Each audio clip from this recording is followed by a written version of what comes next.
Hello students, स्वागत है आपका हमारे डे नाइट क्लासेस पे। तो हम देखेंगे जो आपकी एग्ज़ाम होने वाले हैं एसएससी सीएचएसएल के जो एग्ज़ाम होने वाले हैं, इसकी हम देखेंगे। इंग्लिश के मॉक टेस्ट हम आपको बताएंगे। तो चलिए देखेंगे हम लोग एसएससी सीएचएसएल का इंग्लिश का जो सेक्शन है, उसमें हम आपको इंग्लिश के मॉक टेस्ट क्वेश्चन जो आपके आते हैं 25, इन क्वेश्चन को हम आपको बताएंगे, समझाएंगे। बहुत ध्यान से देखिए, इनको समझिए। इसी में से प्रश्न इसी टाइप के आपको एग्जाम में मिलेंगे। शेयर करिए, सब्सक्राइब करिए, लाइक करिए और कमेंट जरूर करिए कैसा लगा वीडियो। चलिए हम सीधा शुरू करेंगे, आपको क्लास देंगे। देखिए क्वेश्चन नंबर 1 दिया हुआ है। क्वेश्चन नंबर 1 कह रहा है कि identify the segment in the sentence which content the grammatical error which from the given option. ये आपको एक सेंटेंस दिया हुआ है, इसमें बताना है किस पार्ट में एरर है। इसको पार्ट में बांट दिया गया है, ए बी सी डी।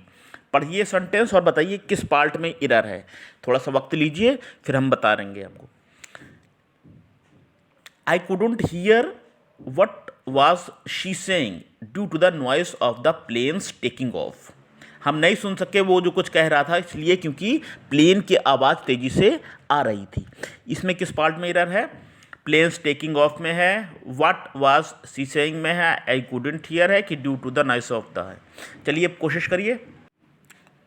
तो स्टूडेंट, इसमें जो एरर होगी किस पार्ट में होगी, समझा आपने? देखिए इसमें जो एरर है वो है आपकी ये पार्ट पे, व्हाट वाज शी सेइंग में।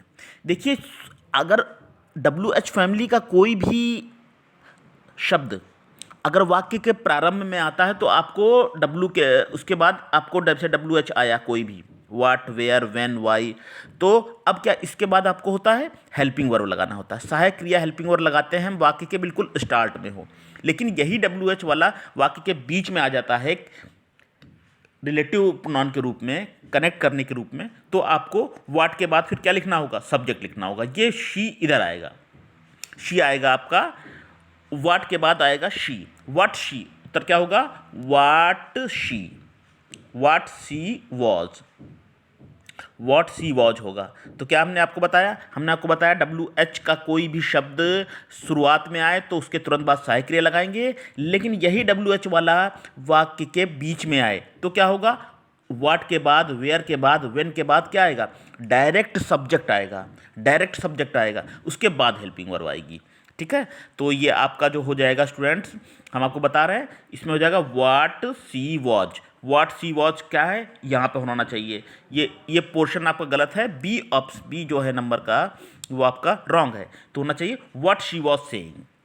मैं सुन नहीं सका वो क्या कह रही थी, तो व्हाट वॉज सी नहीं होगा, व्हाट शी वॉज होगा। चलिए अगला देखेंगे। अगला नंबर 2 है, इसमें भी एरर बताना है। पढ़िए, सेंटेंस पढ़ना है। The government's proposal has been set alarm bells ringing for people with low incomes. ठीक, देखें कहाँ पे है एरर? विद लो इनकम्स में है, रिंगिंग फॉर पीपल है, गवर्नमेंट्स प्रपोजल है, या has been set alarm bells है। किस पार्ट में एरर है? बिल्कुल स्टूडेंट, यही वर्ड शब्द तो नहीं मिलेंगे, लेकिन जो रूल्स हम आपको बता रहे हैं, इस रूल्स से संबंधित आपको जरूर मिल सकते हैं क्वेश्चन। तो इसमें देखिए कहाँ पर है। जैसे फर्स्ट पार्ट में आपको बताया कि व्हाट, वेयर, अगर शुरुआत में आया वेयर, व्हेन, वाई, तो आपको सहायक क्रिया लगाना है। बीच में आने पर आपको उनके बाद सब्जेक्ट लिखना है। चलिए इसमें बताइए जल्दी से स्टूडेंट, जब ये वाक्य आप पढ़ेंगे ये वाला सेकेंड नंबर का, तो देखिए इसमें पता चल रहा है कि government's proposal has been set, तो यहाँ बीन की जरूरत नहीं। ये वाक्य आपका एक्टिव वॉइस में सेंस दे रहा है। हैज़ बीन, हैव बीन वहाँ लगेगा जो वाक्य पैसिव वॉइस का सेंस दे। तो ये आपको का एक्टिव वॉइस में कह रहा है सरकार का जो प्रस्ताव है वो सेट करता है एक अलार्म, एक वार्निंग लोगों को कि जिनकी लो इनकम है उससे संबंधित। तो यहाँ बीन की ज़रूरत नहीं है, बीन से सुपरफ्लस हो जाता है। बीन लगाने से वाक्य का कोई अर्थ नहीं हो जाएगा। तो आपको क्या करना है बीन हटा देना है। किस पार्ट में एरर है? यह है कि डी पार्ट में एरर है।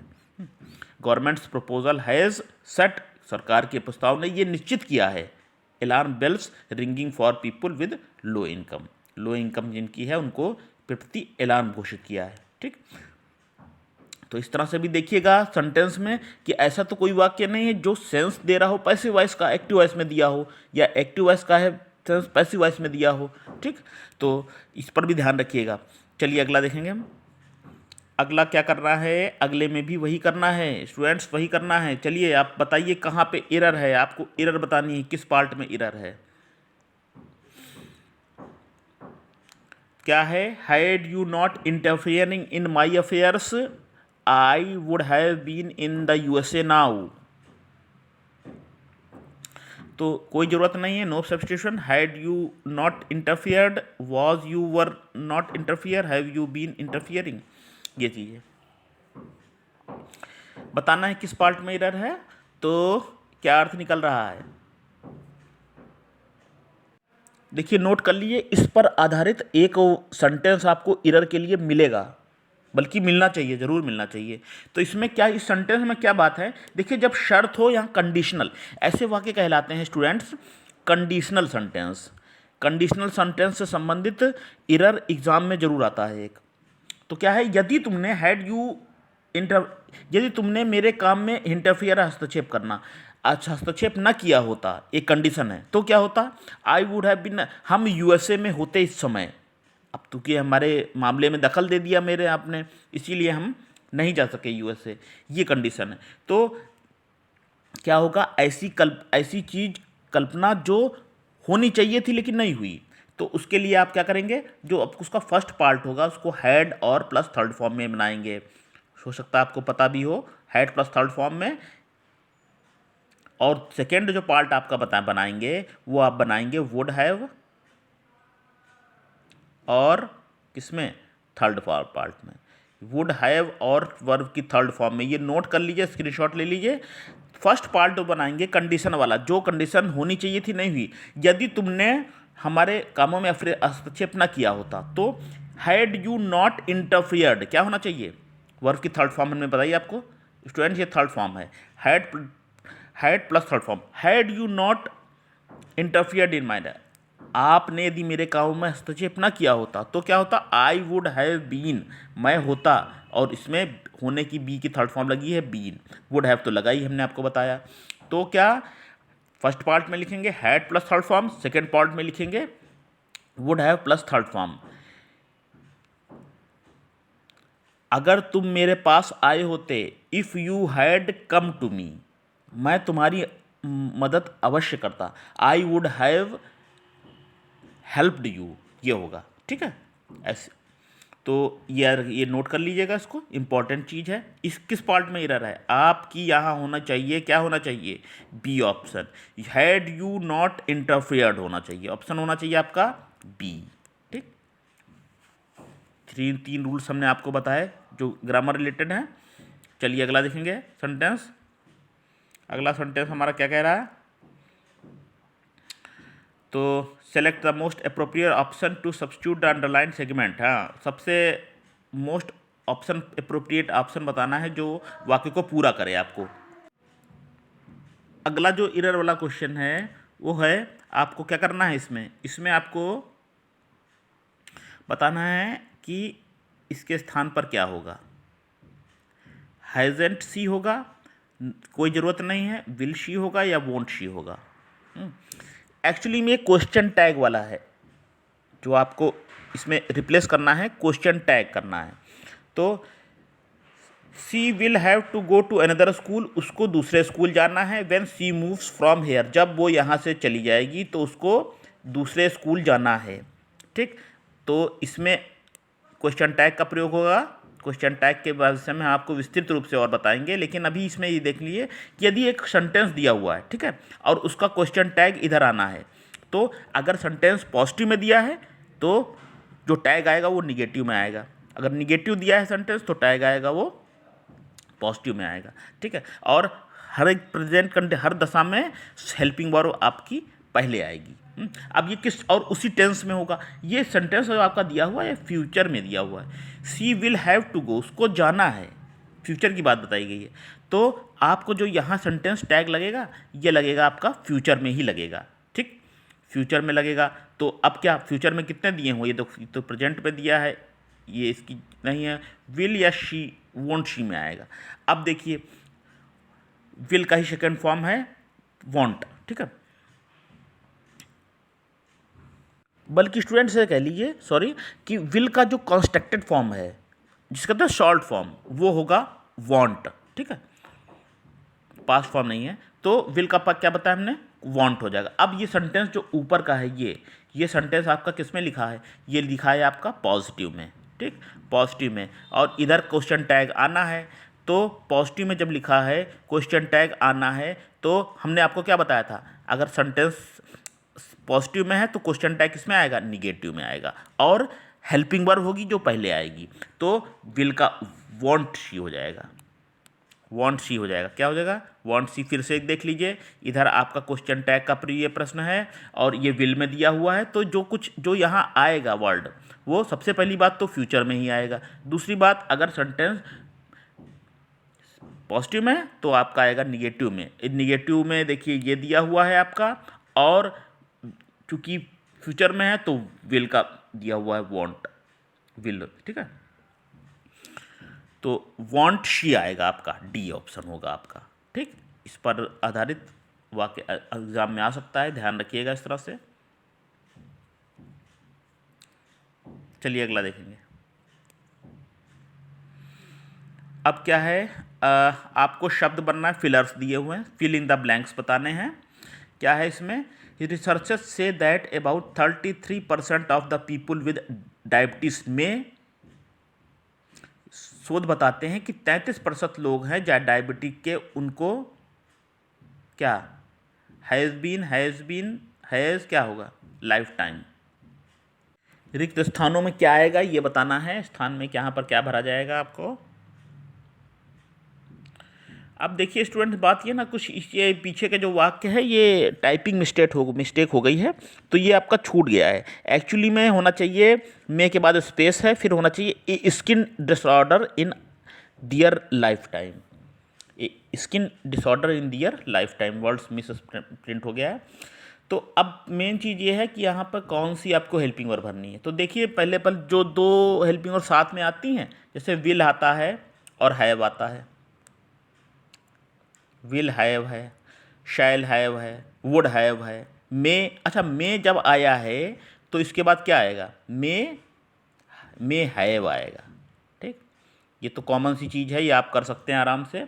मे जब आया है, एक जब आपका हेल्पिंग वर्ब दी हुई है तो उसके साथ होती है हैव आएगा, may have, will have, shall have, would have, ऐसे होता है, ठीक, तो जाहिर सी बात है सी आएगा ऑप्शन आपका यहाँ। चलिए दूसरा देखेंगे हम। नेक्स्ट क्वेश्चन क्या है, इसमें भी फिल करना है, फिलर्स आएंगे एग्जाम में आपके, इसमें क्या फिल करना है, ये वर्ड दिए हैं, ये वर्ड फिल करने हैं, ठीक है।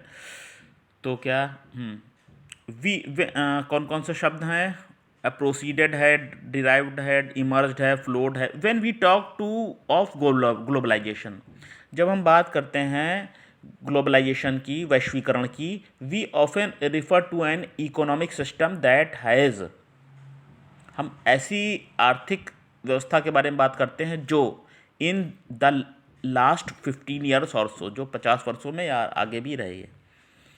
तो क्या लेंगे इसमें स्टूडेंट, सबके अर्थ देख लीजिए। प्रोसीडेड माने होता है, प्रोसीड माने होता है आगे जारी रखना। अगला है आपका डिराइव का मतलब होता है लिया जाना, उत्पन्न होना, ठीक है, किसी स्थान से, ओरिजिनलिटी से। फ्लोट का मतलब होता है प्रवाहित होना। इमर्ज का होता है बाहर निकलना, उभर करके कोई चीज़ सामने आती है, उसको कहते हैं इमर्ज्ड। देख लीजिए, हो सकता है वर्ड्स आपके सिनोनिम में भी सब पूछ लिए जाए, तो वर्ड्स जितने अच्छे होंगे, ज़्यादा होंगे, हम उतना अच्छा इंग्लिश कर पाएंगे। तो यहाँ पर क्या भरेंगे हम, आपका यहाँ पर भरेंगे आपका जो ये ऑप्शन ऊपर नीचे होगा, इमर्ज्ड भरेंगे। दैट इमर्ज, हम ऐसी वैश्वीकरण की बात करते हैं जो निकल के आई है पिछले 50 वर्षों में, तो इमर्ज्ड आपका आएगा। क्या ऑप्शन आएगा, ऑप्शन आएगा यहाँ पर, इसमें ऊपर नीचे हो गया, बी आएगा, इमर्ज्ड, इमर्ज्ड, ठीक है।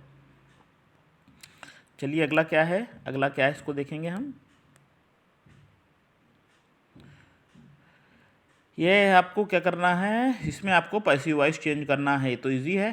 पैसिव वॉइस चेंज करना है, you can solve this problem, you can solve this problem, इसको सॉल्व करना है। तो आप कैसे सॉल्व करेंगे पैसिव वॉइस में?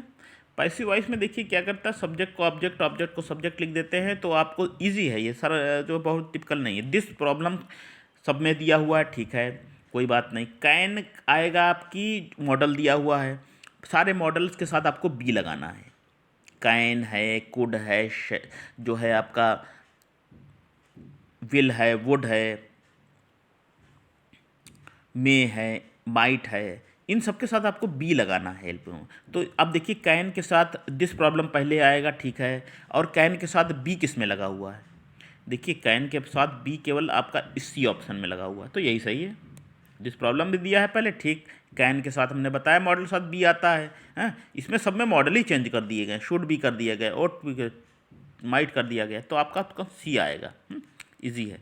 चलिए अगला देखेंगे, इसमें क्या करना है, इसमें देखेंगे हम क्या करना है। इसमें तो आपको पैसिव वॉइस इसमें भी बदलना है, इसमें भी पैसिव वॉइस आपको बदलना है। चलिए इसका पैसिव वॉइस बताइए क्या होगा। The Japanese emperor Akihito abdicated the chrysanthemum throne in April 2019। तो इसमें क्या, सबसे पहले ऑब्जेक्ट ढूंढना है। ऑब्जेक्ट क्या लिखेंगे हम,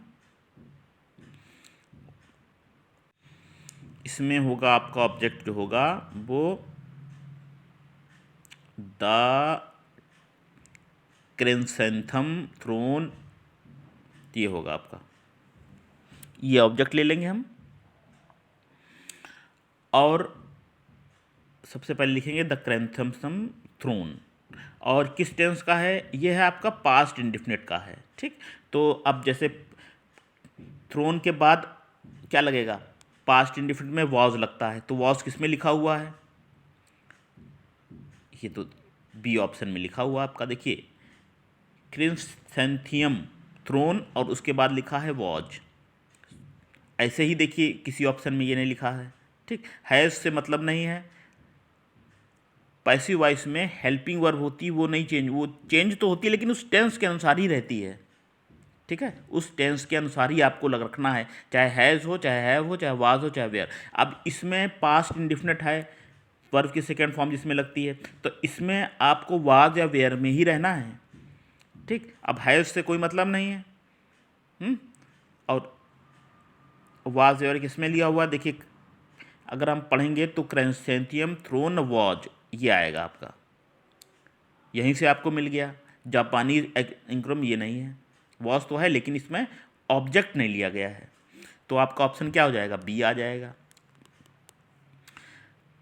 ऑब्जेक्ट लिखा पहले आपने, फिर वाज वेयर लिखा, फिर वर्ब की थर्ड फॉर्म लगाई, फिर बाई लिखा, फिर सब्जेक्ट लिखा, और फिर जो रिमेनिंग था बचा हुआ इन अप्रैल 2019, इसको लिखेंगे हम, ठीक है स्टूडेंट। तो हमारा क्या होगा आंसर, आंसर हमारा बी होगा। पैसिव वॉइस में सबसे पहले ऑब्जेक्ट लिखते हैं, ये सब रूल्स पता होंगे। फिर आपको क्या लिखते हैं, हेल्पिंग वर्ब लिखते हैं, हेल्पिंग वर्ब लिखते हैं, ठीक। फिर वर्ब की थर्ड फॉर्म लिखते हैं, फिर क्या लिखते हैं, बाई लिखते हैं, फिर सब्जेक्ट लिखते हैं, और फिर जो रिमेनिंग हो वो लिखते हैं, ठीक है। रिमेनिंग इसमें क्या था, इन अप्रैल 2019, तो रिमेनिंग जो पार्ट हो वो लिखते हैं, ठीक। पैसिव वॉइस में हेल्पिंग वर्ब विशेष ध्यान रखिएगा, आराम से आप कर लेंगे। अगला देखेंगे, अब इसमें तो एक पैसिव वॉइस का वाक्य आएगा एग्ज़ाम में। पैसिव वॉइस करें, इसमें आपको इनडायरेक्ट स्पीच में बदलना है, ठीक है। इनडायरेक्ट हाई है, इसको डायरेक्ट में बदलना है आपको। He asked me if I would like to learn French, इसका आपको बताना है कि क्या बताना है कि डायरेक्ट स्पीच क्या होगी, इसकी डायरेक्ट स्पीच बताना है। तो ठीक है, इफ़ दिया हुआ है, वाक्य की शुरुआत जो है वो हेल्पिंग वर्ब से होनी है, तभी इफ दिया हुआ है। और हेल्पिंग वर्ब किस पार्ट में है? देखिए, वुड दिया हुआ है, वुड, विल का वुड हो जाता है, ठीक, वुड का भी वुड ही रहता है, तो ये तो नहीं होगा, सी ऑप्शन तो आपका नहीं होगा। और क्या, वुड जो है वो वाक्य के प्रारंभ में सबसे होना चाहिए। क्यों प्रारंभ में? विल या वुड प्रारंभ में इसलिए होना चाहिए कि आपका वाक्य इफ कंजक्शन वहीं लगता है जिस वाक्य की शुरुआत सहायक क्रिया से शुरू हो, ये हमने बताया आपको। तो ये वुड से शुरुआत है, तो यही है, डी ऑप्शन ही है आपका। आप करके देख लीजिए। इन दोनों में वुड तो दिया हुआ है लेकिन वाक्य के शुरुआत में नहीं है, शुरुआत में होना चाहिए। अब इसको अगर आप पैसिव वॉइस चेंज करेंगे तो ये पैसिव वॉइस आपका ऐसे हो जाएगा। तो इनडायरेक्ट का डायरेक्ट पूछा गया था, तो आपका डी ऑप्शन जो है वो रहेगा। अगला देखें, चलिए सिनोनिम आ गया सिनोनिम। सिनोनिम के भी क्वेश्चन पूछे जाएंगे। बॉन्टीफुल, बॉन्टीफुल पूछा गया है, इसका मिलता जुलता समानार्थी शब्द बताना है आपको। सिनोनिम सेम मीनिंग, बॉन्टीफुल का मतलब क्या होता है? वर्ड्स नोट कर लीजिए, इंपॉर्टेंट हो सकता है पूछ लिए जाएं, बिल्कुल यही पूछ लिए जाएं। बॉन्टीफुल का मतलब होता है जो चीज़ प्रचुर मात्रा में, बहुत अधिक मात्रा में हो, उसको कहेंगे एबंडेंट मात्रा में हो, एबंडेंस हो। और इसमें बॉन्टीफुल नोट कर लीजिएगा। प्रेटी माने तो प्यारा, आपको मालूम होगा। स्पिरिचुअल मतलब होता है आध्यात्मिक, स्पिरिचुअल नॉलेज, स्पिरिट से बना है। रिलीजियस माने होता है धार्मिक, ठीक है। और जेनरस माने होता है उदार, उदार होता है। तो अब इसमें क्या होगा, सेंटेंस के हिसाब से इसमें क्या होगा आपका सिनोनिम? सिनोनिम तो इसमें प्रेटी देखिए सुंदर हो नहीं सकता, स्पिरिचुअल धार्मिक यानी रिलीजियस, जनरस लग रहा है, उदार जिसमें अत्यधिक मात्रा में चीज़ हो। डी ऑप्शन बहुत कम मिल रहा है लेकिन जनरस इसका हो सकता है। छोटा सा जनरस है जिसका दिल में बहुत अधिक प्यार है, उदार है दूसरे लिए, तो बॉन्टीफुल माने अधिक, ये भी चीज़ हो जाएगा आपका, ठीक। सिनोनिम ये होगा। अगला क्या है, अगला क्या करना है, एक और सिनोनिम पूछा गया है। एक और सिनोनिम क्या है, ऑस्टेंटेटियस, कई परीक्षाओं में आया है ऑस्टेंटेटियस। ऑस्टेंटेटियस का मतलब होगा, देखिए ऑस्टेंटेशियस का मतलब होता है जो दिखावटी हो, भड़कीला हो, बिल्कुल गॉडी हो, चाहे गॉडी जैसे वर्ड ये भी हो सकता है, परीक्षा में पूछ लें, GAUDY है। दिलेर मेहंदी वगैरह सुने होंगे सॉन्ग इनके, जो भड़कीले कपड़े पहनते हैं, शादी विवाहों में भी, विवाहों में वगैरह में क्या होता है, लोग भड़कीले चमकने वाले चमकदार कपड़े पहनते हैं, तो वही चीज़ है। ऑस्टेंटेशियस माने होता है जो चीज़ भड़कीला हो, बहुत ज़्यादा दिखाव हो, शो ऑफ कर जिसमें किया जाए। अब इसका सिनोनिम क्या होगा, इसका सिनोनिम आपका होगा कंप्लीट, सी, पूरी तरह से हो, मुकम्मल हो, पूरा हो, ठीक, ये होगा। तो स्टूडेंट्स इसका क्या होगा, ऑस्टेंटेशियस का कंप्लीट नहीं होगा, पूरा से अर्थ नहीं आ रहा। फ्लैशी जब दिया हुआ है आपका, हाँ, पूरा मुकम्मल से नहीं, बिल्कुल अर्थ नहीं आ रहा, ये फ्लैशी होगा, सॉरी फॉर दैट। तो इसमें ये है, ऑस्टेंटेशियस का हो जाएगा फ्लैशी, जो चमकने वाला हो। हाँ हाँ, हम बाई मिस्टेक देख नहीं पाए। फ्लैशी जो चमके, जिसमें बताया ना हमको, आपको जो भड़कीला हो, जो बहुत ज़्यादा चमक दमक लिए हुए हो, तो उसी को कहेंगे ऑस्टेंटेशियस। ये भी नोट कर लीजिए, गॉडी भी कई बार परीक्षाओं में आया है, ऑस्टेंटेशियस भी हो सकता है पूछ लें, और फ्लैश करे जिसमें रोशनी हो।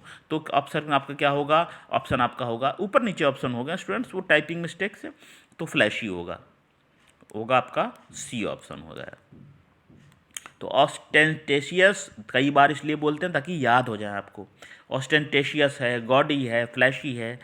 चलिए सिनोनिम हो गए। अब एंटोनिम का नंबर आ गया। एंटोनिम पूछे जा रहे हैं, तो एंटोनिम हम देख लें क्या है। ब्लंट का पूछा गया है। ब्लंट का आपको अपोजिट वर्ड बताना है, ब्लंट।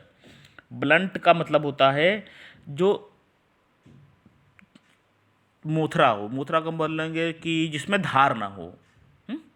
चाकू जैसे शार्प है, तो चाकू बहुत तेज है, शार्प बुद्धि का है वो।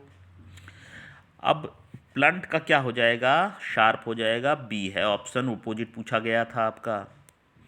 ब्लंट बताया ना को कुंद, इसकी धार कुंद हो गई है, धार कमजोर हो गई है, तो शार्प जो चीज नुकीली हो।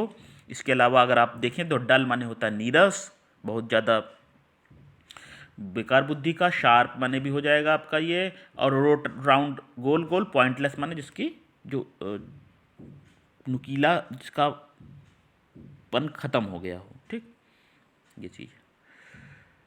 तो ब्लंट का पॉइंटलेस सिनोनिम हो सकता है, एंटोनिम आपका शार्प रहेगा, बी ऑप्शन हमने आपको बताया।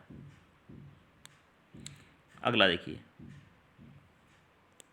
अगला क्या करना है हमको, अगले में भी एंटोनिम पूछा गया है, लोएटर पूछा गया है। लोएटर का बताना है कौन कौन से हैं, लोफ है, हैसन है, ड्वेडल है और रिपेल है। अब लोएटर का मतलब क्या होगा, देखिए लोएटर का मतलब होता है ना, बहुत लोग होते हैं सड़क पे बिना काम घूमा करते हैं, काम कोई धंधा कोई नहीं है, तो ये कहता है रोम, एक वर्ड है इसके लिए, ROAM, ये भी एक अच्छा वर्ड है ROAM। और मटर गश्ती करने के लिए लोएटर दिखाई दिया हुआ, मटर गश्ती कर रहे हो, लोएटर कर रहे हो, घूम रहे हो, टहल रहे हो, उसका अपोजिट बताना है। तो को बिना काम धंधा घूमना, अब हैसन जल्दी जल्दी करना, अपने काम में लगे रहना, बहुत जल्दी जल्दी करना। लोफ माने होता है ना, बताया ना, रोटी का टुकड़ा हो जाएगा। और ड्वेडल का ये जो है, इसका मतलब होता है देरी करना, देरी करना। ड्वेडल जो दिया हुआ है ये लिए, इसका मतलब देरी करना। रिपेल, रिपेल माने होता है बाहर फेंकना, आकर्षण का विलोम बुझिए, रिपेल। मॉस्किटो रिपेलेंट सुना होगा आपने, मॉस्किटो रिपेलेंट, तो रिपेलेंट का मतलब ये होता है कि मॉस्को मच्छरों को बाहर निकालने वाला, रिपेल करना, विकर्षित करना, आप कहते हैं विकर्षित,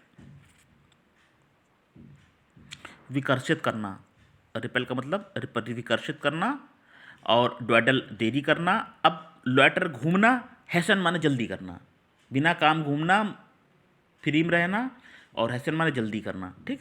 कई सात वर्ड्स इसलिए समझा रहे हैं, हो सकता है इन वर्ड्स में कोई ना कोई आ जाए आपका, आएंगे ये सभी इसी टाइप के ही। चलिए अगला क्या है आपका 14 नंबर का, आपको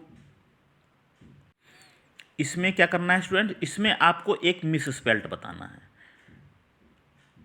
मिस स्पेल्ट बताना है।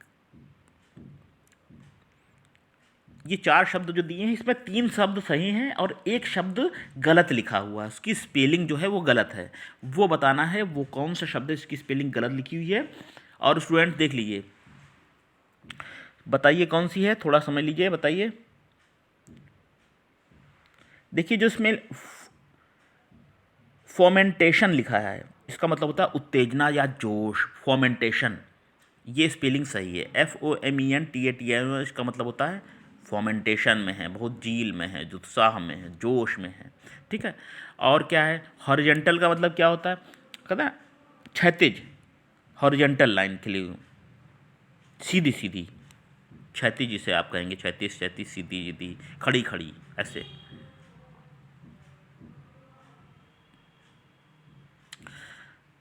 अगला देखिए, अगला है प्लेट्यू दिया हुआ है आपका, इसका क्या अर्थ हो जाएगा, प्लेट्यू का अर्थ, इसका मतलब होता है, प्लेट्यू मतलब होता है पठार, पढ़ा होगा शब्द आपने। तो आपकी फॉर्मेंटेशन, प्लेट्यू और हॉरिजॉन्टल सही लिखी है। ब्यूरोक्रेसी की स्पेलिंग कई भर्ती परीक्षाओं में आई है, ये हम जब स्टूडेंट्स को पढ़ाते हैं तो विशेष रूप से इसकी प्रैक्टिस करवा देते हैं। ब्यूरोक्रेसी की बार बार स्पेलिंग लिख के प्रैक्टिस करिए। तो और कैसे लिखेंगे आप, ब्यूरोक्रेसी का मतलब होता है ना, हमारी भारतीय जो सिस्टम है ये ब्यूरोक्रेसी है, मतलब क्या कि इनडायरेक्ट रूप से जैसे एक DM है, SP जो IAS होता है वही व्यवस्था चलाता है, तो नौकरशाही है हमारे देश में, इनडायरेक्ट रूप से। ये जितने हैं एडमिनिस्ट्रेटिव जॉब्स हैं ये सारी कहलाएंगी, ये पोस्ट हैं, इनको कहेंगे हम नौकरशाह, तो ब्यूरोक्रेट कहेंगे। तो BUREAU ऐसे लिख के प्रैक्टिस कर लीजिएगा, BUREAU, फिर आप क्रेसी लिख दीजिए, क्रेसी तो इजी है, हाँ क्रेसी लिख ही लेंगे आप, इसको CRACY एग्जाम में हो सकता है पूछ लें, BUREAU प्लस क्रेसी, तो नौकरशाही इसका मतलब हो जाएगा, बताया ना, तो जिस व्यवस्था में अधिकारी वर्ग ही शासन चलाएं, ठीक, नौकरशाह जिसे कहते हैं। अगला देखें कहाँ क्या है। फिर देखिए, फिर एक आपको मिस स्पेल्ड पूछ लिया गया है। मिलेनियम की स्पेलिंग पूछ ली गई है। मिलेनियम की स्पेलिंग क्या होगी। अब 1000 वर्षों का समय होता है मिलेनियम। तो आपका क्या है, आपका जो है स्पेलिंग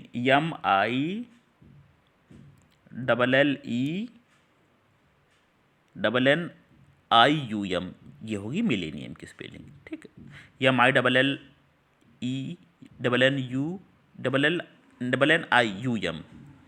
मिलेनियम। फिर से नोट कर लीजिए, थोड़ा सा लिखने में मिल गए हैं वर्ड्स। MILLENNIUM। तो इसमें आपका ये थोड़ा सा मिस टाइपिंग मिरर हो गई हैं, इसलिए वर्ड्स ऊपर नीचे हो गए। मिलेनियम की भी कई बार आ चुकी है, जैसे आपकी आ चुकी है किसकी, ब्यूरोक्रेसी की,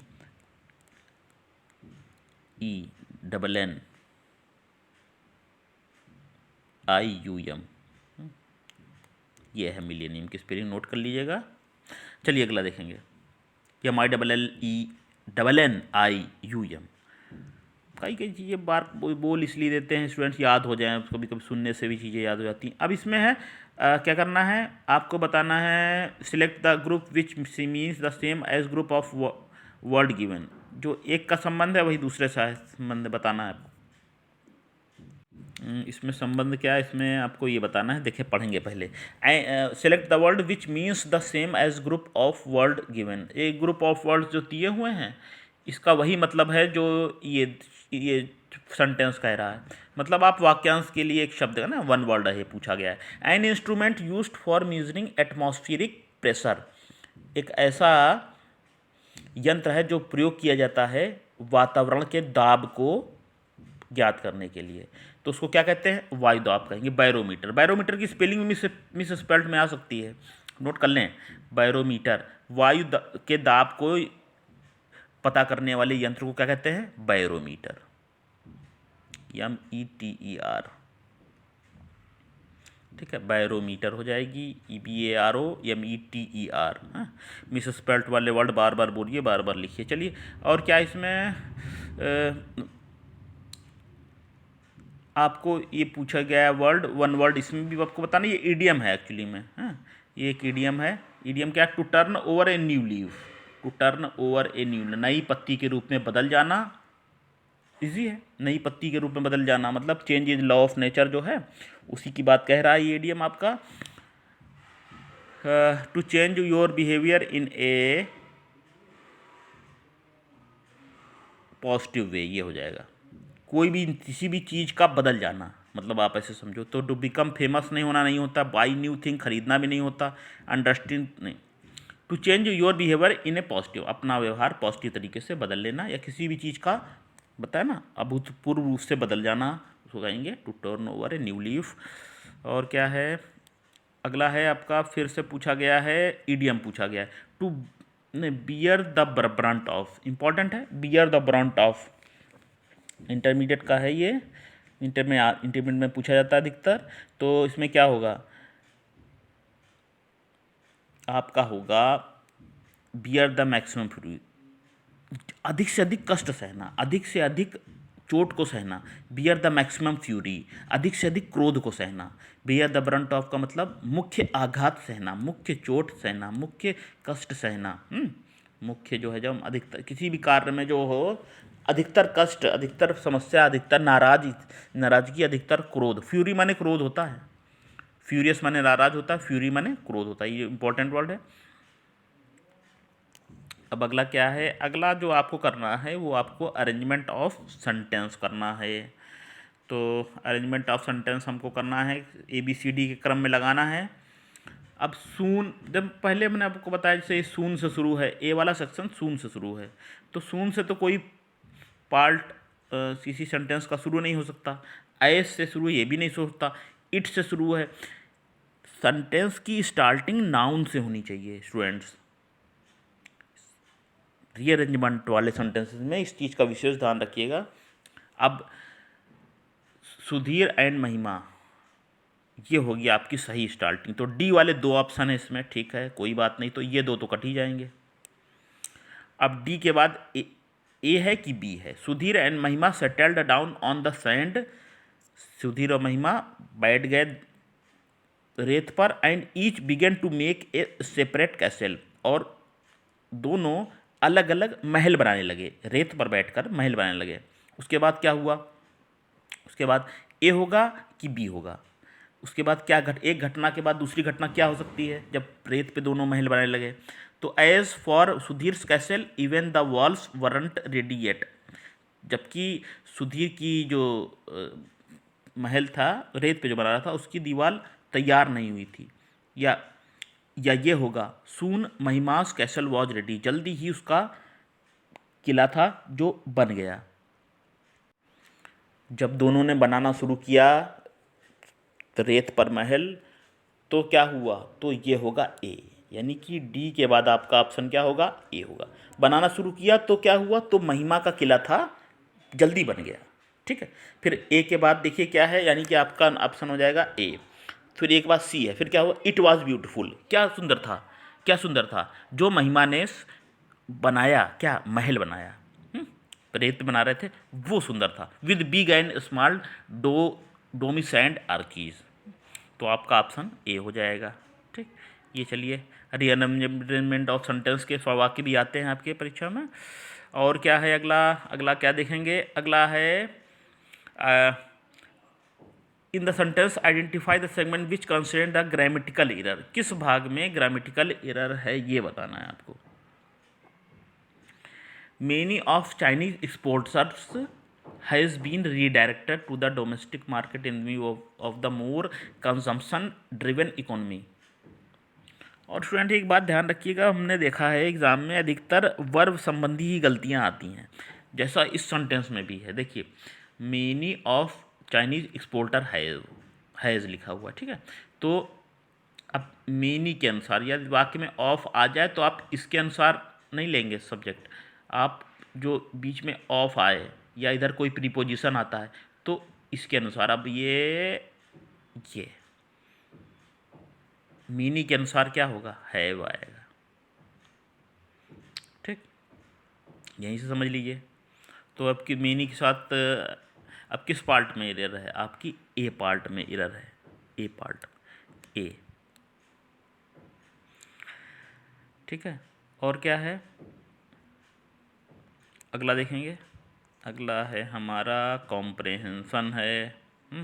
आपको पढ़ना है और बताना है कि कौन सा क्लोज टेस्ट है। एक्चुअली क्लोज टेस्ट है, शब्द छूटने हैं और बताने हैं कौन कौन से शब्द हम भरेंगे।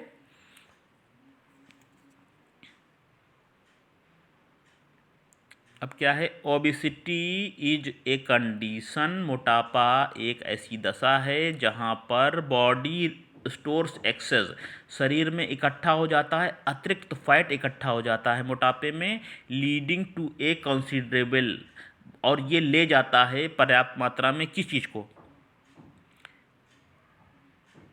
The body weight. किस चीज़ की ओर ले जाता है? ये ले जाता है आपका इंक्रीज। क्या ले जाता है आपका? तो इसमें आपका होगा इंक्रीज। इंक्रीज के किस ऑप्शन में? आपका सी है सी में। इससे क्या होता है? Leading to a increase body weight, इससे शरीर का वेट बढ़ जाता है। जब फैट इकट्ठा हो जाता है शरीर का वेट क्या हो जाएगा? इंक्रीज हो जाएगा। और देखेंगे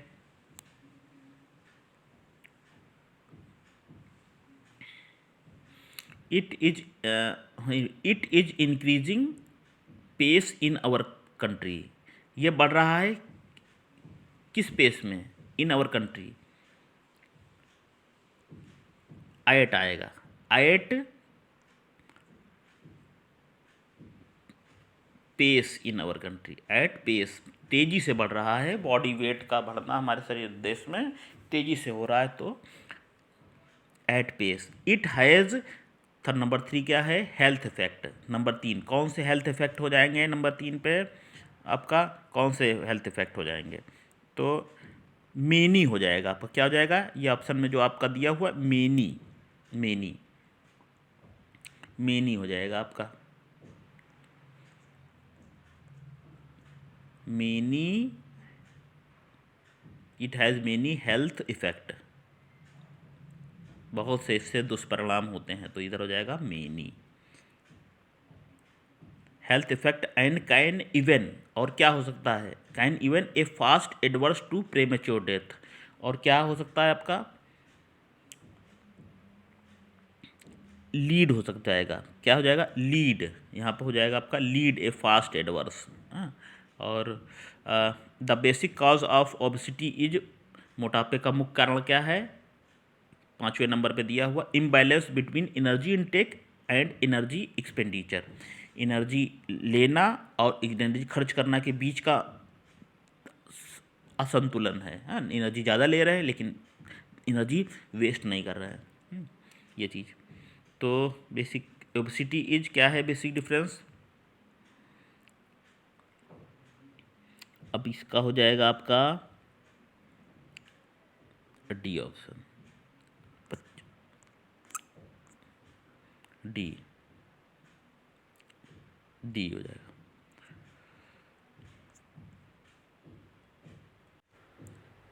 चलिए स्टूडेंट, इस तरह से क्लोज टेस्ट भी तैयार करिएगा, और एसएससी CHSL का ये जो मॉडल पेपर था, हमने ऐसे ही पेपर आएगा आपको परीक्षा में दिया, शेयर करिए स्टूडेंट वीडियो ज़्यादा से ज़्यादा, और चैनल को सब्सक्राइब करिए, और इसी तरह से हम और आपको सेट बताएंगे, प्रैक्टिस कराएंगे इसी प्रकार की, और सपोर्ट करते रहिए, हम तो आपको देते ही रहेंगे कुछ नया, कुछ अच्छा बेहतर।